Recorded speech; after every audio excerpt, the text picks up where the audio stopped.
Cook with கோமாளி இந்த வார episode பயங்கரமாவே start ஆச்சு. இன்னைக்கு எபிசோட பொறுத்தவரை எலிமினேஷன் ரவுண்டுன்றதால ஸோ ஒரு பரபரப்புக்கு பஞ்சம் இல்லாம எபிசோட் இன்னைக்கு ஸ்டார்ட் ஆகி ஒரு பக்கம் டிராவல் ஆக ஆரம்பிச்சது. ஸோ அதில் பார்த்தீங்கன்னா டேரக்டா அந்த கோமாளி செலெக்ஷன் தாங்க அல்டிமேட்டு.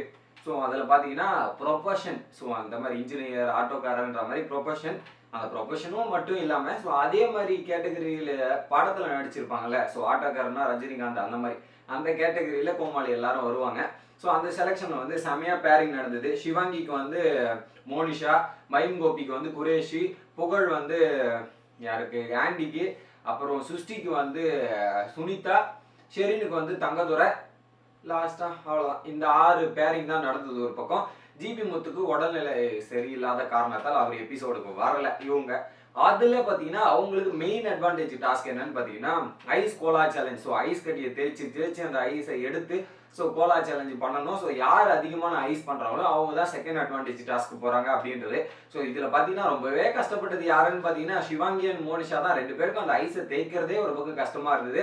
இன்னொரு பக்கம் வந்து ஷெரினு தங்கதுரையை வச்சு நான் எப்படி பண்ணுறது, என்ன மேன் பண்ணுறீங்க அப்படின்ற மாதிரி இங்கே ஒரு பக்கம். பட் சுஷ்டி மற்றும் புகழ் காம்போ வேற லெவலுங்க. எல்லா இடத்துலையுமே அவங்க அல்டிமேட் ஃபன்னு ஒரு பக்கம் போயிட்டே தான் இருக்கு.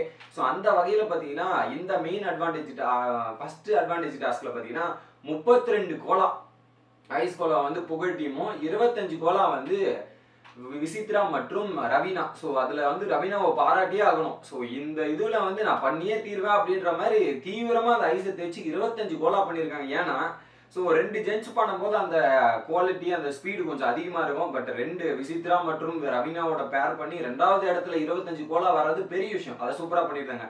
3வது பார்த்தீங்கன்னா குரேஷி மற்றும் மைம் கோபி 24, ஒன்று தான் கம்மி. பட் அவங்க 2 பேர் பவருக்கும் இவங்க 2 பேர் பவருக்கும் இவங்க இந்த அளவுக்கு பண்ணதே பெரிய விஷயம் நான் நினைக்கிறேன். இதில் பார்த்தீங்கன்னா சுனிதா நடுவில் வந்து ஒரு ஐஸ் கோலா வந்து விசித்ரா கிட்ட இருந்து திருடிட்டு போய் சுஷ்டி அண்டை வச்சிட்டாங்க. பட் அந்த இடத்துல சுஷ்டி என்ன சொன்னாங்க, நீ எடுத்துட்டு போய் அங்கே வச்சிரு வேணாம் அப்படின்றத சொன்னாங்க. கடைசியில் வந்து சுஷ்டி தான் எதுவுமே சொல்ல அப்படின்ற மாதிரி ஒரு இது பண்ணாங்க. பட் சுஷ்டி வந்து நேர்மையாக இருந்தாங்க அந்த விஷயத்தில். அது ஒரு பாராட்டுக்குரிய ஒரு விஷயம்.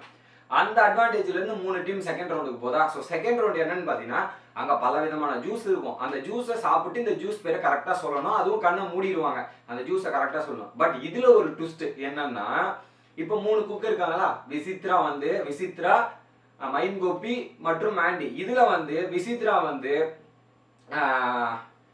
குரேசிக்கு ஜூஸ் எடுத்து கொடுப்பாங்க, ஆண்டி வந்து ரவீனாவுக்கு ஜூஸ் எடுத்து கொடுப்பாங்க, மைம் கோபி வந்து ஒருத்தருக்கு. ஸோ அதான் அவங்க கோமாளியை தவிர மற்ற கோமாளிக்கு மற்ற ஜூஸ் எடுத்து கொடுக்கலாம். அப்போ டஃப்பாக போகல.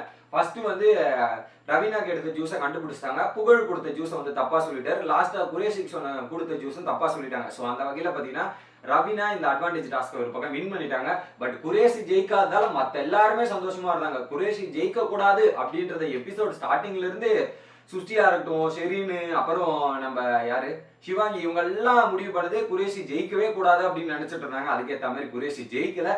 ஸோ நாளைக்கு அட்வான்டேஜை வச்சு பெரிய சம்பவம் ஒன்று பண்ண போறாங்க விசித்ரா. அது என்ன அப்படின்றத நம்ம வெயிட் பண்ணி பார்க்கலாம். உங்களுக்கு ஒரு வேளை வீடியோ பிடிச்சுன்னா ஒரே ஒரு லைக்கை மட்டும் போடுங்க கைஸ்.